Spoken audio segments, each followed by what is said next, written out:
All right, guys, we're going to continue our day. We're finishing up with another alumni lecture. We're really excited to introduce Dr. Michael Ritchie. We were interns together. We were often confused for each other as well. My favorite story is a nurse hunted me down in the pod and tried me for an order. And I said, I swear to God, I did not put that order in. I don't even know who that patient is. And she looked at me like I was a big liar.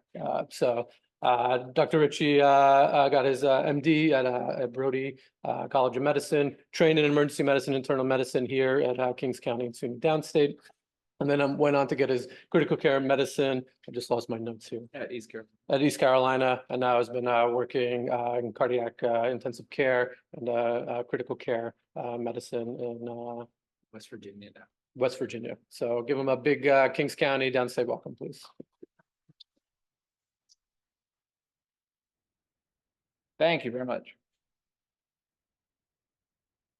All right, so we're going to talk about cardiogenic shock team, and I think this is something important for you guys to know about, so hopefully you get something from it. I like to think about, from an emergency medicine standpoint, there are certain cardiovascular alerts that I think should be made into algorithms that you want to do them quickly because time makes a big difference. So cardiac alert, everyone knows, right? Someone comes in with a STEMI, you go ahead and you get them to where they need to do. And everyone's really focused on door to needle time. You have to have it in a certain amount of time or you get issues with it. But depending on what your institution can do, PE alerts, aorta alerts, eCPR, if you're able to do ECMO during CPR at your institution. And then we typically call our cardiogenic shock heart shock just because we didn't want cardiac, because we use cardiac alert instead of like STEMI alert. So it would have been too much cardiac. So we call it heart shock for cardiogenic shock. So these are the different alerts that we have at our institution to say that these people need to get to where they need to be very quickly. And so we're going to start off with cardiogenic shock.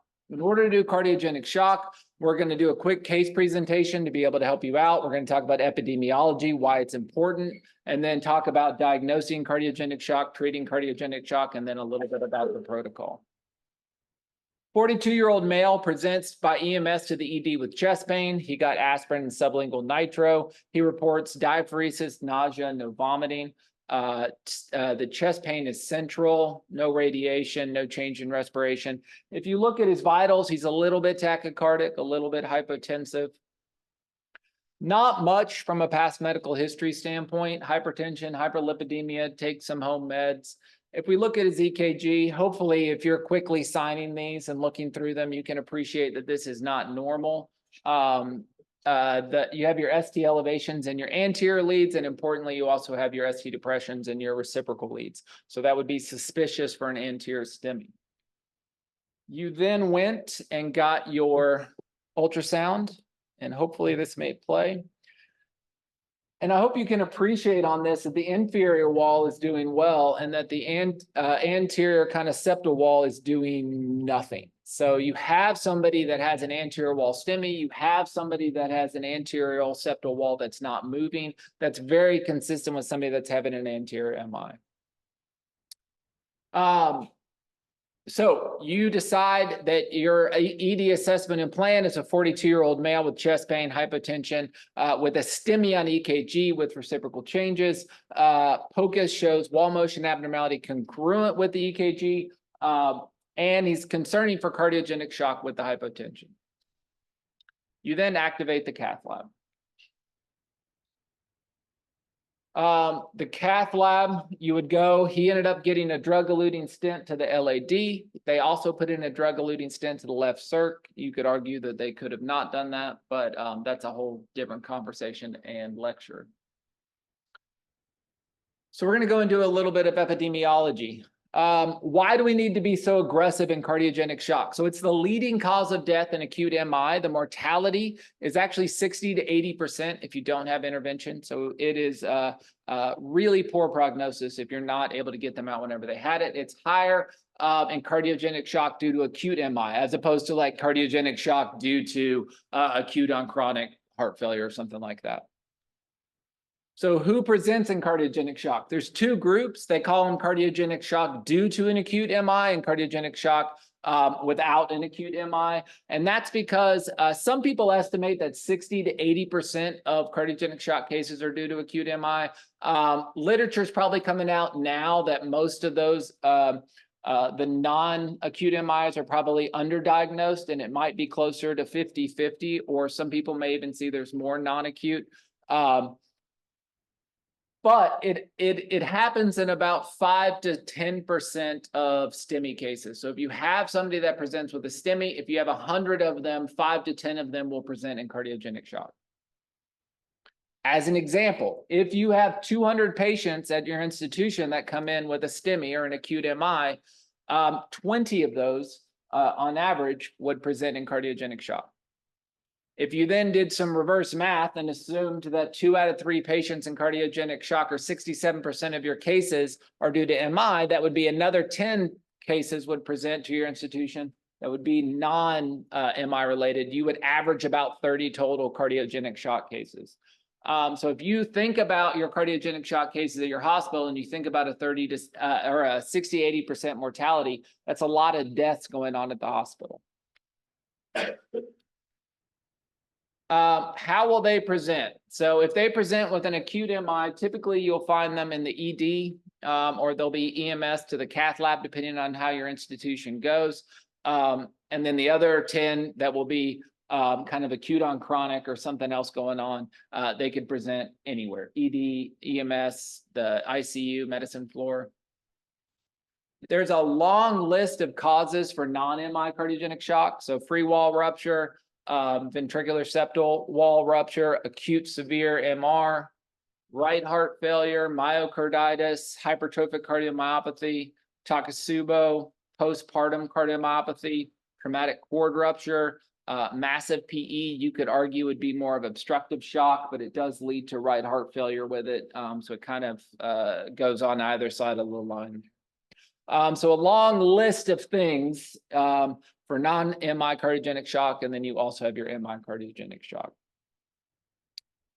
They call the cardiogenic shock kind of physiology the spiral of death. So it has a positive feedback loop. So as it gets worse, it keeps getting worse. So you have ischemia that leads to decreased contractility, which leads to decreased relaxation, which decreases stroke volume, which decreases cardiac output, because cardiac output is heart rate times stroke volume, which increases your sympathetics, because your body's going to respond to a decrease in cardiac output by increasing your sympathetic surge, which then causes an activation of your renin-angiotensin aldosterone level, which then increases preload, increases afterload, further decreases blood pressure, further decreases coronary perfusion, which leads to ischemia, and then you go right back to the beginning where you have contractility and relaxation issues. So it'll start feeding on itself, and they'll get worse and worse and worse and worse. And so if you don't stop this spiral at some part of this spiral, then they're just going to slowly go towards death in that. And for people that love physiology, this would be your pressure volume loop. You have your end-diastolic pressure volume relationship, your end-systolic that deals with contractility and relaxation.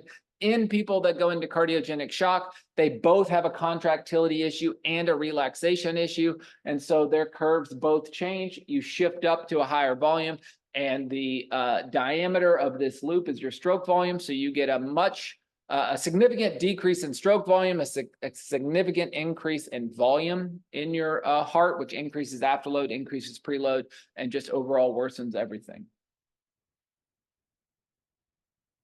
All right, so diagnosing cardiogenic shock. This is actually really difficult because there's about 3 different definitions of cardiogenic shock, depending on what you have. There's clinical suspicion, which, if you look at this, is almost every single type of shock, right? You have somebody that has low blood pressure, which makes sense for shock. So either a systolic less than 90 or a MAP less than 65, a lactic greater than 4, and then signs of end organ dysfunction. This also qualifies for obstructive, hypovolemic. It also qualifies for distributive. The only thing that really puts you away from distributive would be cold extremities, because in distributive, you'd have more warm extremities. But this doesn't really help you that much to say, is it cardiogenic versus non-cardiogenic shock? So you can also use imaging. So in imaging, you can either have a POCUS or a TTE that's consistent with decreased cardiac function with signs of end organ dysfunction. So if you have somebody, they're hypotensive, and you look and it looks like their EF is real bad, or you see a flail leaflet, or you see something that looks like they're in cardiogenic shock, or they have a really poor heart function, and you see signs that their organs are failing, then you can start going somewhere and saying, I think that this shock is cardiogenic. And then the pure definition would be using hemodynamics and using it from like putting in a pulmonary artery catheter. From a pulmonary artery catheter standpoint, they would have a cardiac index less than 2.2. They would be hypotensive. They would have a wedge or a pulmonary artery occlusion pressure greater than 15 and signs of end organ dysfunction. And the reason that the wedge is in there is that if you have hypovolemic shock, so right, if they're bleeding, they'll have low index and hypotension and end organ dysfunction, but they'll have low filling pressures. So you have to have all of this in the setting of high filling pressures, normal or high filling pressures. There's a spectrum of cardiogenic shock. So as you guys, if you guys get into this and say, hey, I'd really like to learn more about it, is that we have the SCI cardiogenic shock classification. It goes A through E, with A being hemodynamically stable patients, and E being just refractory shock with circulatory collapse. Obviously, E, you want to do something now. If you start looking at like A, B, maybe even C, you have some time to do some things. But we're looking at people in the D and E category where if you don't escalate appropriately, they're going to have the highest mortality going forward. So we'll talk about some cardiogenic shock monitoring devices now. And this is where things are different than a lot of times people are taught. So pulmonary artery catheters.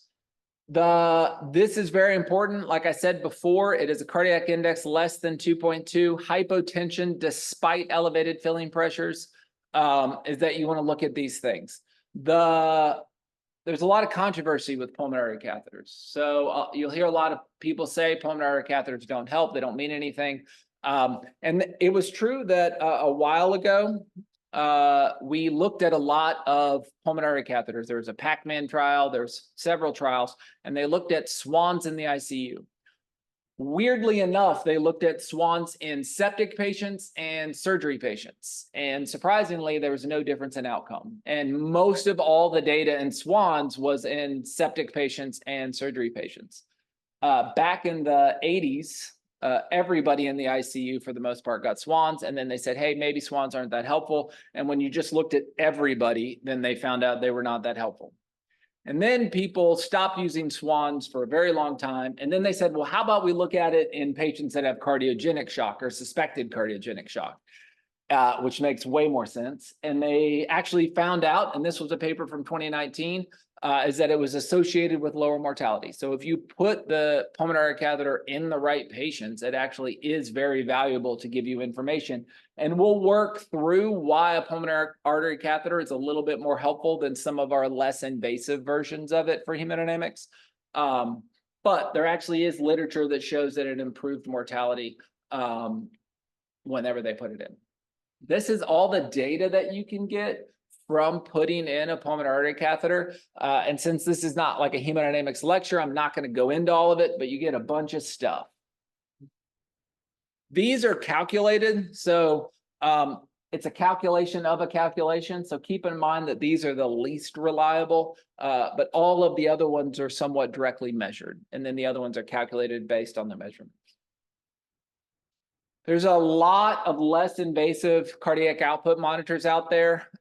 There's things called Pico. There's things called VisualAO or FlowTrack. There's a Cheetah. I don't know. Do you guys have any things at these institutions? The what?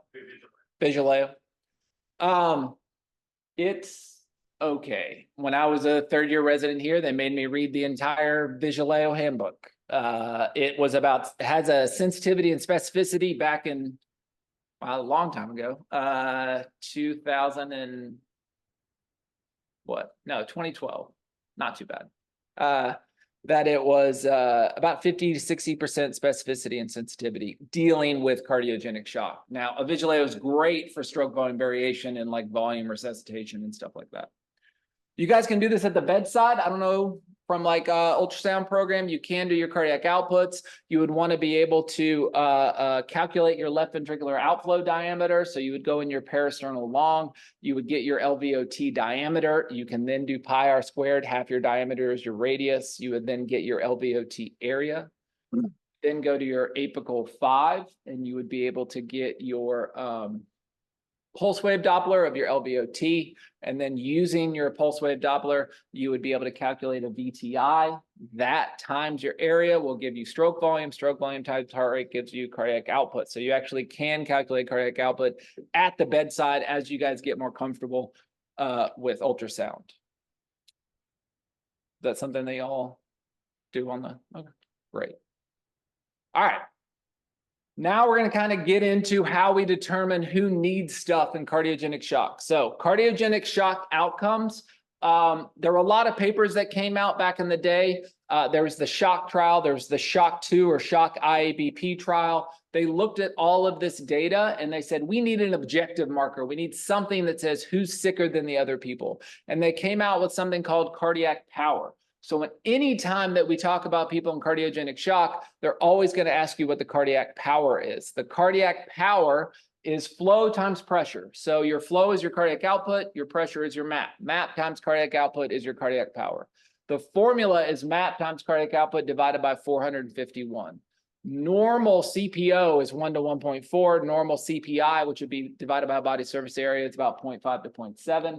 And what you end up with is it's one of those things that's kind of common sense. If you have a good cardiac output and a good MAP, things are probably good for you. If you have a bad cardiac output and a bad MAP, things are not good for you. The reason for that is that you have less options. If you have a low cardiac output but a really high MAP, the medication options increase significantly. You can give afterload reducers. You can give a lot of medications that you can't give if you're hypotensive. And if you're hypotensive but have a reasonable EF, then you're probably, or a reasonable cardiac output, you're probably going to do well, much more than the bottom one. So you can see low MAP, low EF, or low cardiac output, the mortality is significantly worse. If you guys like colors, cardiac power, again, 0.6 is what they were able to find. If you had a lactic greater than 4 and a cardiac power less than 0.6, you had a 31% survival. If you had a cardiac power greater than 0.6 and a lactic less than 4, you had a 95% survival. So if you look, you want to really be able to focus on cardiac power and your lactic. So you don't want both of those to be bad. Now, why are pulmonary artery catheters helpful? So what they did was they said there's two sides of the heart. A lot of times that gets forgotten. So there's a left side and a right side, and you can have cardiogenic shock due to both. So whenever we're dealing with cardiogenic shock, they want to say, are you having cardiogenic shock because you're having a left ventricular problem? Are you having cardiogenic shock because you have a right ventricular problem? Are you having cardiogenic shock because you have a biventricular problem? And so they wanted to focus on how do we determine if the right side is messing up.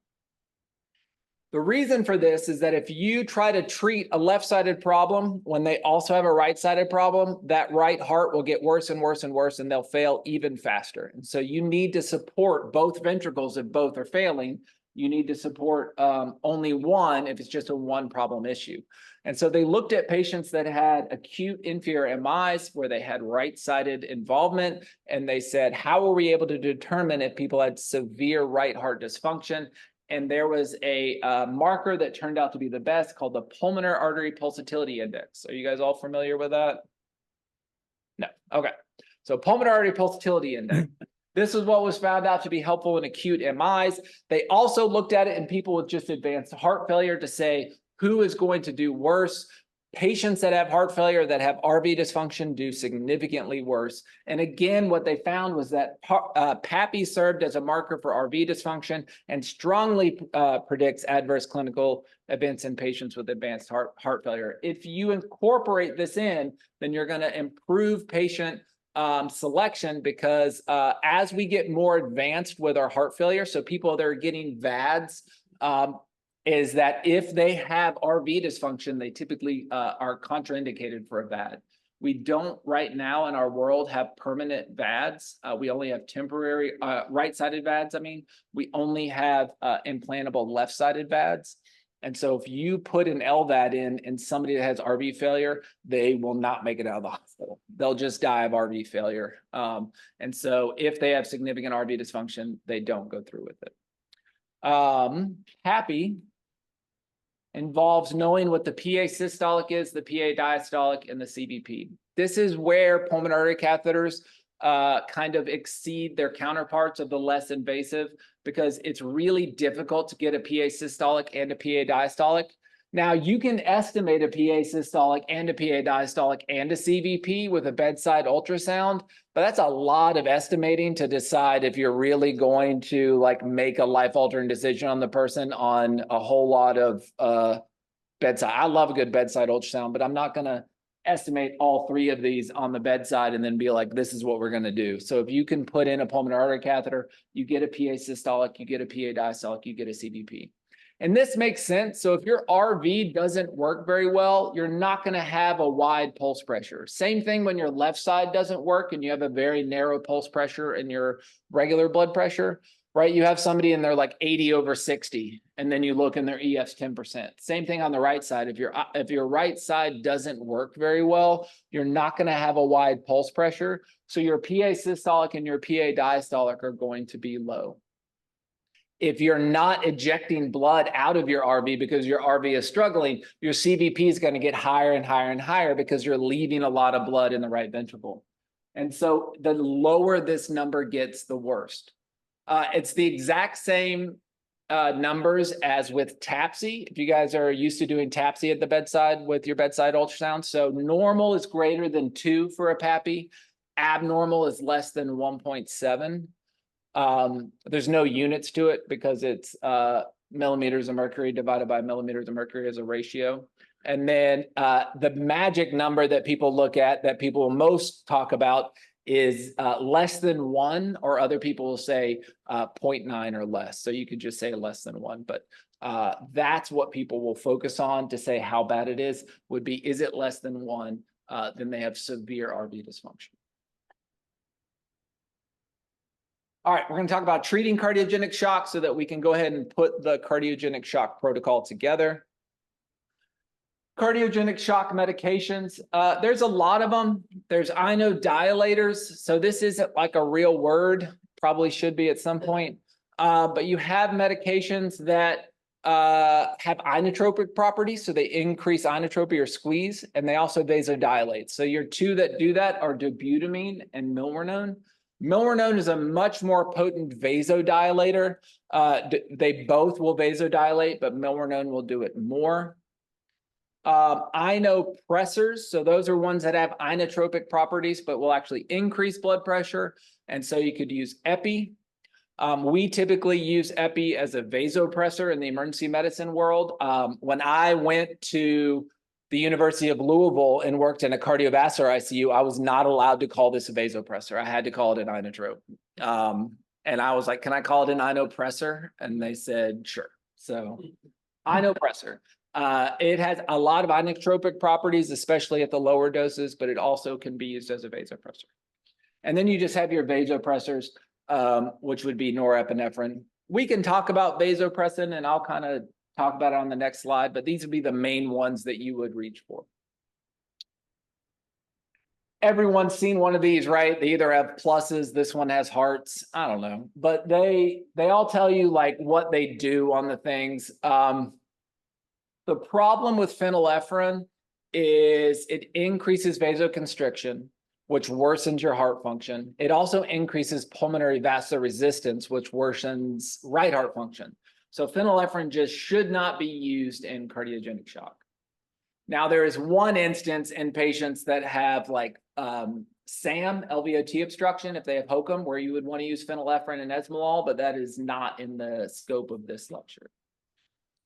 Like I said before, you have norepinephrine. We have dobutamine. Dopamine isn't typically used anymore, except if you want to.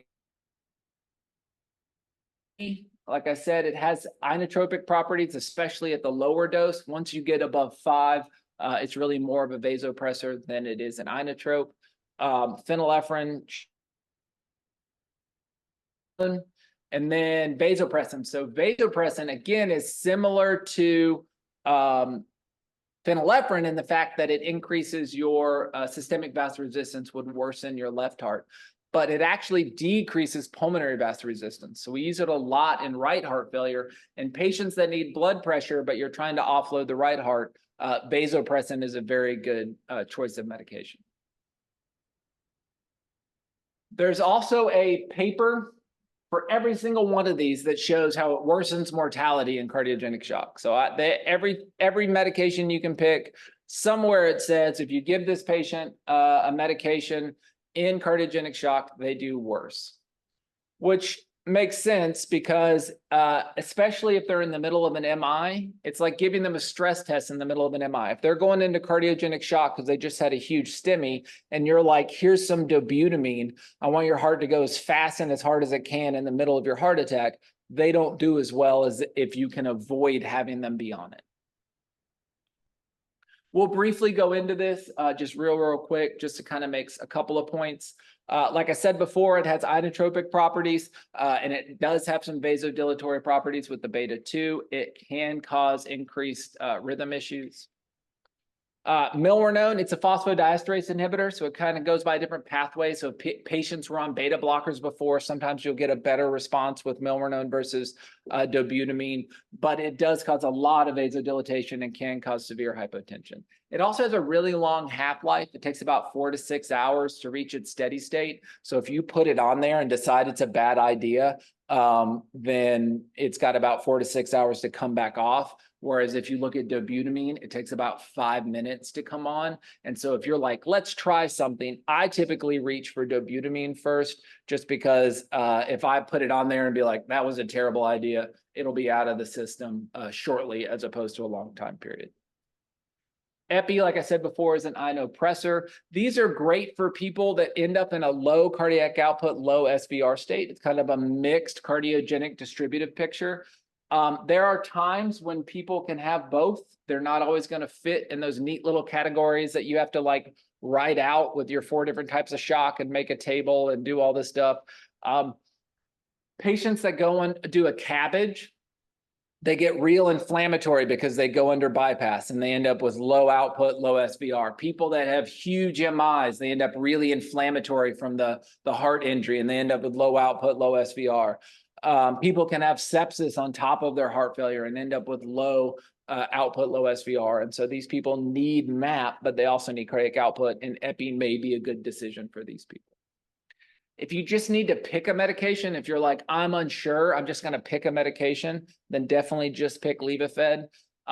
People confuse this with saying that norepi is the drug of choice for cardiogenic shock. It is not, but if you have no idea what type of shock it is, or you're nervous about picking the right type of shock, this one will definitely be your first choice until you can figure it out, but it is definitely not the drug of choice for cardiogenic shock. It is just better than dopamine, as we can see with it. And then if you have the blood pressure to do it, nitroglycerin is more of a venodilator to help you out. It'll help with congestion like pulmonary edema because it'll drop your venous pressures. Nitroprusside would be a great drug to use because it's more of an arterial vasodilator. It'll help offload the heart, but you actually have to have a MAP to be able to give it. As you become further along in your residency and start needing to learn papers, I think it's important. Like if you're a first, second year, just try to survive, make it through your shifts. As you start being a senior, I think you should really know what papers are to know why we do the things that we do. The SOAP-2 trial, and this was all the way back in 2010. This is where they said, hey, we have no idea what type of shock. We're going to compare dopamine and norepi to just shock. And they found out that there was no major difference, but significantly more arrhythmias than dopamine. And so the recommended drug is that you use norepinephrine for just shock in general. Now, if you can figure out what type of shock, like if they're bleeding out, the answer isn't norepi, it's give them blood. But if you just need to give them something to get their MAP, They did a subset analysis where they looked at cardiogenic shock patients later on, and they found out that norepi did better than dopamine. And I think people take this as saying that norepi is better than dopamine, or is that norepi is the drug of choice for cardiogenic shock. And that's not what it's saying. It's just saying that you should pick it over dopamine. Back in the day, a lot of people used dopamine for cardiogenic shock, which you shouldn't do. This one you don't necessarily have to know as much. This is more in the cardiogenic shock world, but this talks about the idea that I talked about before, that if you have to pick, if somebody can tolerate an afterload reducer, they do better because you're making the heart work less, as opposed to inotropes and vasopressors make the heart work more. And so the ADHERE trial says if you have an option, a vasodilator does better than an inotrope. Nitroprusside, again, it shows with much better outcomes using nitroprusside than it did with inotropes, because you're making the heart work less, which is great because you want the heart to rest after it just had a big event. And we see this again here, right? So if you need 2 or more inotropes or vasopressors to get your blood pressure and your cardiac power up, they do worse. So if you do all your stuff, you put your SWAN in and you're like, look, my cardiac power is greater than 6. This is exactly where I want it to be. But you're on epi and dobutamine to get there, you still have a 50% mortality. Whereas if you can come down to 1 or 0 inotropes, you're going to do significantly better. So this is just another thing to say that patients that require multiple inotropes or inotropes vasopressors have worse outcomes. These are the patients that should be escalated to mechanical support. So just because you're reaching your goals on a whole bunch of medications doesn't mean the patient's going to be fine. It means they probably still need to be on mechanical support. Just to run through some quick examples for you, you have this patient. They have a lactic of 3. Their blood pressure is 106/71. Their EF's 20%. They're starting to show signs that they're having some organ dysfunction. These people would be fine with probably just some nitroglycerin. If you wanted to be aggressive and do something like milrinone, you'd probably be okay, but they could probably just get away with some nitroglycerin, some afterload reduction with like an ACE inhibitor or an ARB.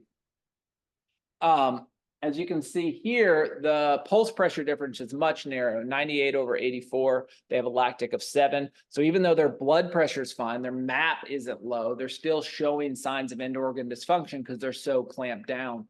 But if we look at cardiac power, it's typically good because they have good MAP. These people would benefit from nitroprusside. You have that really, really high diastole. 64/42, which is low. They have a lactic of 10. EF 21%. You could probably consider starting out with like dobutamine plus norepi maybe, but I would have a low threshold to go towards mechanical support because you're going to end up on a lot of medications to be able to keep this person's blood pressure and their cardiac output up. Here's another one. They have low blood pressure, but their heart rate's 30. So they're probably having low output, not because their heart isn't working well, just because they have no heart rate. You could do dopamine in this situation if it was amenable to it. Now, if it's complete heart block, then it would be like a TVP. And then here's an example, a much wider pulse pressure, 91/32. Lactic's 9, EF is down. This is where you would want to consider maybe epinephrine. It seems like they may have a mixed picture of low output with vasodilatation. So low SVR, low output.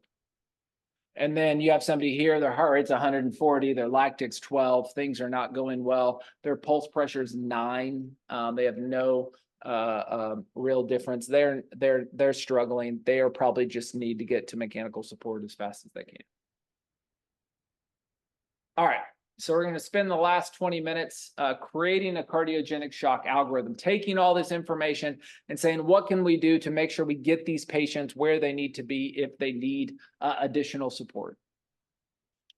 So goal 1 should be able to make the identification easy and efficient. You should make a system where these patients are identified and they're identified in a very reasonable time period and understand where they're going to be identified from. So where will these patients get consulted from? There's 3 different types of patients. So there's patients with the acute MI on EKG, and they're suspected of being in cardiogenic shock. So these people are going to be EMS will pick them up. The emergency department will have them. They'll be in the cath lab already. They could be inpatient as they kind of turn into a STEMI. But these are patients that are having an acute MI. That's very easy. They'll have a STEMI on their EKG or a significant in-STEMI. And they'll already be kind of heading in the direction of going to the cath lab. There's patients that are in the emergency department or they're inpatient already, and they're suspected of being in cardiogenic shock without MI, and they have imaging. You are lucky in your institution that it's very easy for you guys to get imaging because you're comfortable doing imaging. There are institutions where emergency departments do not do imaging very well. They rely on echo techs to come down. They rely on other people to come down to be able to take a look at the heart. And so they may say, hey, this patient is not doing well. We think it's cardiogenic. And you're like, what does the heart look like? Well, we haven't looked at the heart, but we really think it's cardiogenic. And so those are going to be the ones in group 3. And so you have to, you have to make a decision on all these things on how you're going to get these people identified. So in this flow sheet, we have the acute MI with suspected cardiogenic shock. They're going to be going to the cath lab for possible intervention. And then after they get their PCI or whatever they need, or if they're not a candidate, if they have a high suspicion of cardiogenic shock, at that point, they should have a pulmonary artery catheter placed. In patients where you suspect that they have cardiogenic shock and you're able to get a point of care ultrasound, or you have a recent echo in the system that shows that they have a low EF, and you have a high suspicion for cardiogenic shock, then you should get them to a location where they can place a pulmonary artery catheter. And so this is where a lot of logistics come in, because if you're in the emergency department, you're not putting a pulmonary artery catheter in the emergency department. You don't have the stuff for it. You don't have the time for it. It's just not something that's typically done. And so you need to have a place or an algorithm in place that says, all right, I think this person has cardiogenic shock. I'm going to go ahead and activate our cardiogenic shock alert. And these people are going to get to an ICU bed or get to somewhere where they can get a pulmonary artery catheter placed to either confirm or rule out that they're in cardiogenic shock. And then if you're unable to obtain a POCUS for some reason, then you would want to get a tech or something down here, some sort of process if you need better imaging to get them to the bedside quickly. And then again, if they have a high suspicion, you would go ahead and place a pulmonary artery catheter. Most of the times a pulmonary artery catheter can be placed at the bedside. If it cannot be placed at the bedside, either under fluoro, if you have that capability, or by waveform, then it usually can be done in the cath lab. So you would want to call the cath lab and activate a cardiogenic shock alert that they need to bring the patient to the cath lab to get a pulmonary artery catheter placed. Once the pulmonary catheter is placed, you'll be able to get a bunch of hemodynamics and you'll know the information. So these are all the hemodynamics that are consistent with cardiogenic shock. It's going to give you a lot of data. With the data, you should be able to make a decision on what you want to do. The 3 most important findings are listed at the bottom. So a cardiac power less than 0.6. The reason that's important is that if somebody's in cardiogenic shock and they have a cardiac power less than 0.6, the recommendation is they get mechanical support. If they have a wedge greater than 15, that means they have a left-sided problem. You need left-sided mechanical support. If they have a CPO less than 0.6 and they have a PAPI less than 9, then they would need right-sided support. So this is kind of, those are the 3 most important things to look at. So again, like I said, you would go to the floor, go to the ICU, and you would place a pulmonary catheter or call the cath lab to get a pulmonary catheter placed. You would then place it at that time to get those numbers. If we look back at our patient from the beginning, he had a CVP or a right atrial pressure of 15. He had a wedge of 30. His PA pressures were 48/31. He had a mixed venous of 42. He had a cardiac output of 3 and a MAP of 64. So he does qualify as being in cardiogenic shock. So goal number 2 is, if they need early intervention, should we intervene on them? Just like door to needle time, we call this door to support or door to unloading time. Door to support time, I think, makes the most sense. The Impella reps are trying to make it door to unloading time because that's what an Impella does. It unloads the LV, and they'd really like for you to use more Impellas. So you can use either term. But the idea is that you want to intervene and get them to mechanical support. All right. So this is what we're seeing with it. So whenever we talk about survival, if you can do it under 1.25 hours, they have a 66% survival. If it takes 4 hours, 26%. So it's very much like a time is survival type of thing going for it. A goal of 90 minutes. Once you diagnose somebody by pulmonary artery catheter with cardiogenic shock, this is whenever we would say you have 90 minutes to get the support in them if they need support. That's our goal. If you put them together, you have about 90 minutes to get a clinical suspicion of cardiogenic shock, get a pulmonary artery catheter in and get hemodynamics, and then you have another 90 minutes to get mechanical support in if they need mechanical support. That gives you 3 hours total to be able to get them out of cardiogenic shock. That's kind of your goal. What's the best treatment? So we talked about all the medications. Now we'll talk about some of the mechanical devices briefly, and I'm not going to go into them. I'm just going to tell you that they exist. They're either a left-sided device, a right-sided device, or a biventricular device. So you have your LV Impellas. So those are for the left side. Your Impella comes in 3 different sizes right now, a 2.5, which gives you about 2.5 liters of flow, which is not very helpful. The CP will give you about 3.5 to 4 liters of flow, and then the 5.5 will give you 5.5 liters of flow at the max. You have an RV Impella that helps the right side. You have something called a Protect Duo that helps the right side. You have another product called Tandem Heart that will help the left side. And then you also have VA ECMO, which would be a biventricular device. Like I said before, sorry. If you have somebody that's on 2 or more inotropes or vasopressors, you should probably put them on mechanical support if you have the capability at your institution, because they're just going to do better if you can come off inotropes and come off vasopressors, because you want the heart to be in rest. And if you're using inotropes and vasopressors, the heart is unable to rest. The Impella is put in either through the groin or the axilla, and it sits across the aortic valve and it unloads the heart, and it's able to just pump blood independent of the heart. The Tandem Heart, it has one catheter in the venous system that goes across the septum, the atrial septum, and has one cannula in the femoral artery. And it's going to pull blood out of the left atrium and reinsert it into the right femoral, and it supports the right heart.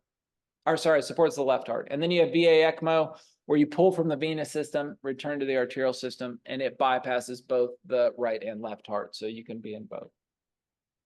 If you need RV support, there's an Impella RP. There's a new, this one goes in through the groin. There's a new one that just came out called the Impella RP Flex, where it actually comes in through the neck and bends around this way. You have these temporary RVADs, where you put one cannula in the atrium and one cannula in the pulmonary artery outside the heart. And then you have a dual lumen cannula called a Protect Duo that goes in the neck, and it floats all the way around into the pulmonary artery, just like a swan, and it pulls blood out of the right atrium and returns it to the pulmonary artery, bypassing the right ventricle. And then you have VA ECMO, which will bypass both. So if you activate your cardiogenic shock protocol, you'll have these 4 people involved: a heart failure attending, an intensivist or presenting physician, a cardiovascular surgeon, and an interventional cardiologist. Like I said before, these are the 3 main requirements, along with the left atrial pressure. But you want to know what someone's CPO is. You want to know what their wedge is. You want to know what their PAPI is, and you want to know what their oxygen requirements are. So for our patient, the CPO was 0.42, which is less than 0.6. The wedge was 30, which is higher than 15. PAPI was 1.1, which is actually good. It's higher than 0.9. And he's only on 40% oxygen. And so if we look at this algorithm, he was in cardiogenic shock. He had a CPO less than 0.6. Does this thing work? Is this a pointer?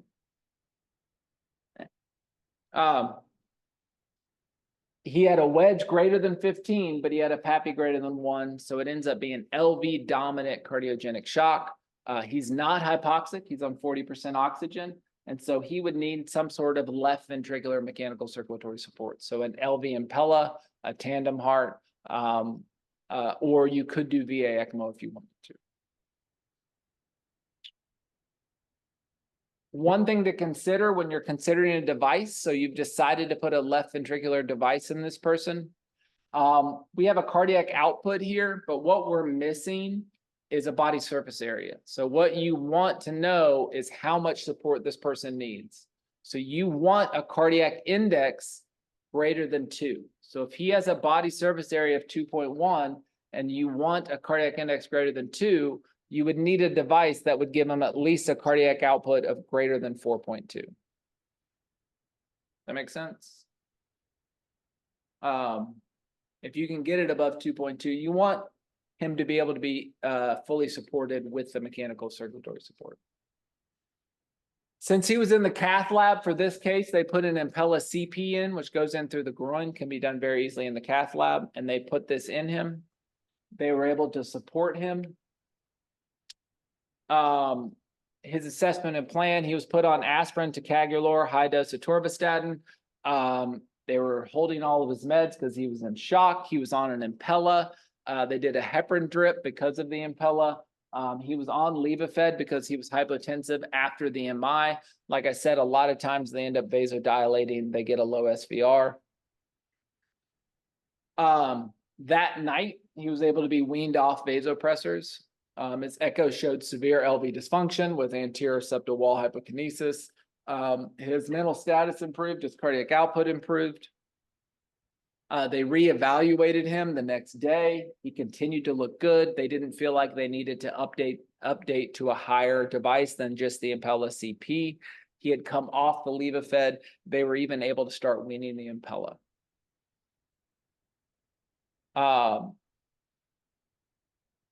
They weaned the Impella all the way down to its lowest setting.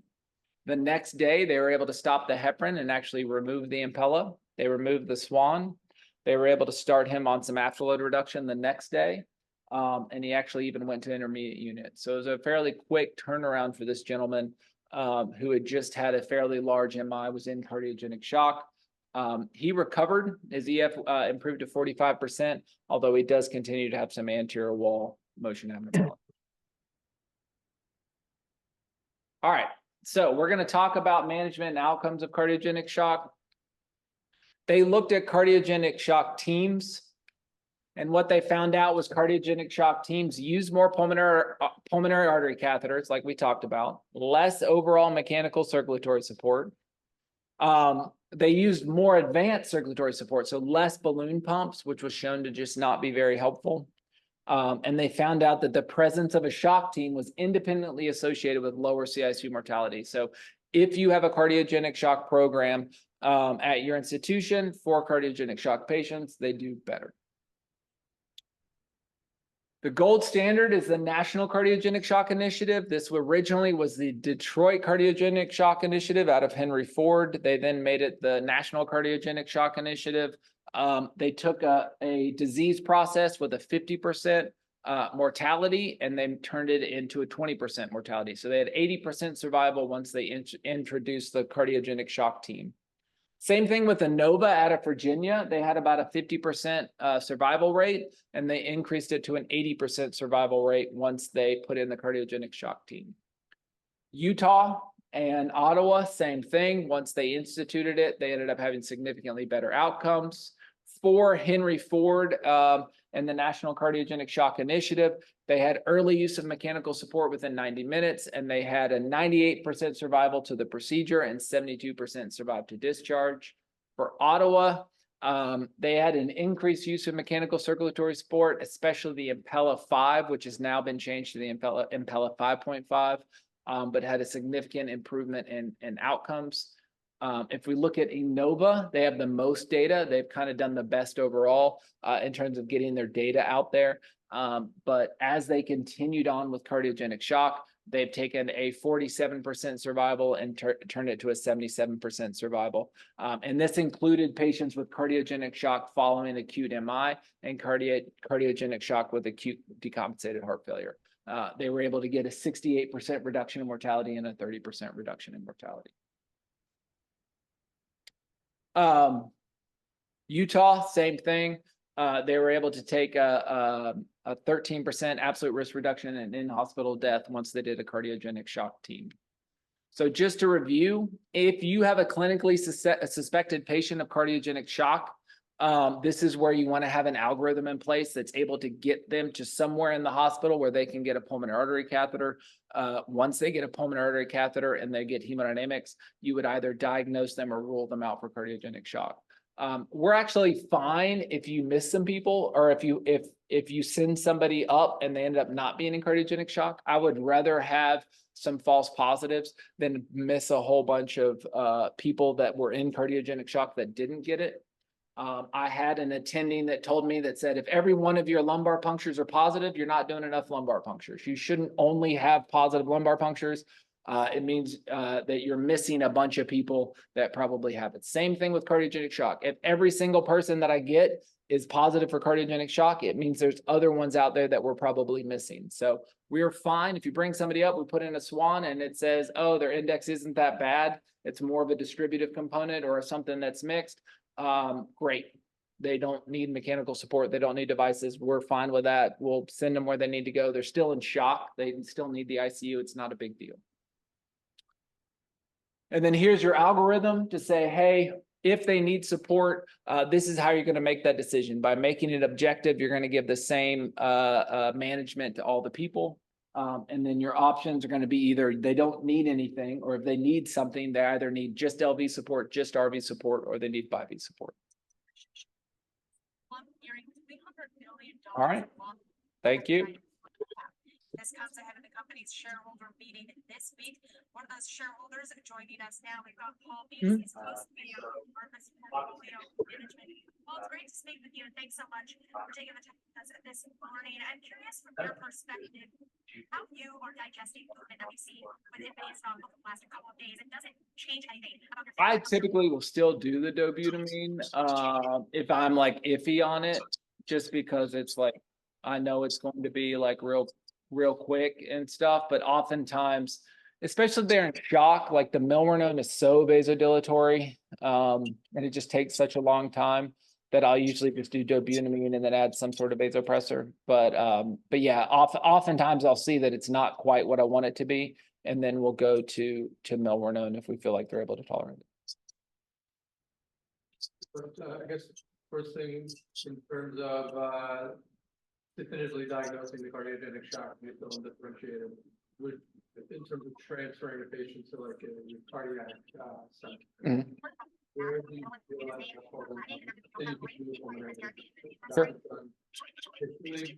I'm a bigger center, or should it be if you know if you have like a relationship with a bigger center, I mean, I would certainly talk with them, because it depends on how busy they are, if they're willing to make it. Because I've worked with institutions where like because surgeons are involved in interventional cardiologists, oftentimes they'll just be like, unless you give me numbers, I'm not going to have a conversation with you on the phone. That means you'll need a pulmonary artery catheter.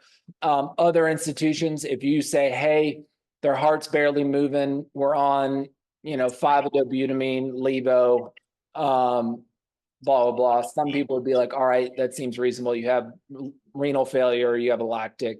Other places might be more willing. But I know whenever I worked, before I was able to get into the surgery world, anytime I would call a surgeon and be like, I need some like VA ECMO, or I need an Impella 5.5. If I didn't call them with every single number and all the stuff, they would just be like, well, call me back when you get it.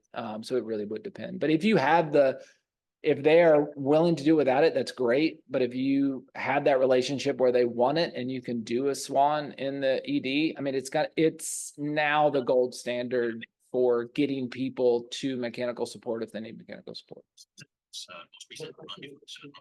How do you feel it when they try to get less than not to, or small? I think the idea of a true bolus, like if you give 250 on a pressure bag and nothing happens, don't be like, well, maybe this next liter is really what they needed. Like be willing to stop. But I mean, if they're hypotensive, you give them a small bolus, it may be good. But yeah, know when to say no. Thank you.